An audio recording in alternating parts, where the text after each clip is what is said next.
আসসালামু আলাইকুম এভরিওয়ান। আজকে রান্না করব আইড় মাছ। আইড় মাছ রান্না করার জন্য কাঁচামরিচ বেটে নিয়েছি, পেঁয়াজ কাটাতে কুটে নিয়েছি, তারপর কচুরমুখী ধুয়ে নিয়েছি।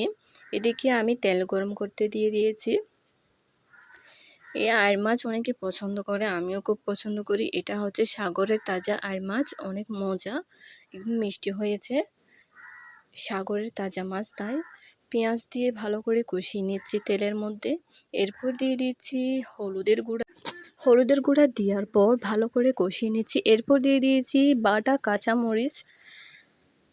কাঁচামরিচ। এই সিজনে কাঁচামরিচের তরকারি তো অনেক মজা হয়, আর এরকম সাগরের মাছে বাটা কাঁচামরিচ দিয়ে তরকারি অনেক খেতে ভালো হয়। তারপর কচুরমুখীগুলো দিয়ে আমি কষিয়ে নিচ্ছি। প্রথমে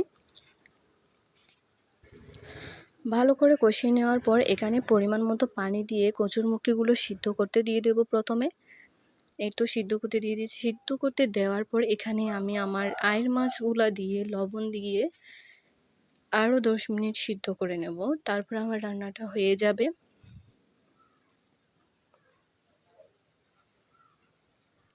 তো রান্নাটা হয়ে গিয়েছে। 10 মিনিট পর ঢাকনা তুলে দেখলাম।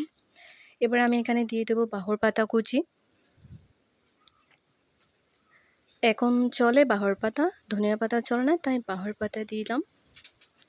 অনেক ফ্লেভারটা অনেক সুন্দর হয়েছে, আর গ্রাম তো অসাধারণ, খেতেও অনেক অসাধারণ হয়েছে, অনেক মজা হয়েছে, একদম মিঠা মিঠা হয়েছে মাছটা, সাগরের মাছ তো। তারপর আমি তোমাদেরকে দেখাচ্ছি, এখানে ডিমও দিয়েছিলাম। এই দেখো আইড় মাছের ডিম, দেখো কি সুন্দর হয়েছে। কেমন লেগেছে রান্নাটা কমেন্ট করে জানাবে, ভালো লাগলে পাশে থাকবে, আমিও পাশে থাকবো সবারই। ধৈর্য ধরে ভিডিওটি দেখার জন্য অসংখ্য ধন্যবাদ। তোমরা যারা আমার পাশে আছো কমেন্ট করো, তাদের অসংখ্য ধন্যবাদ জানাই। তো আজ এইটুকু এখানে শেষ করছি।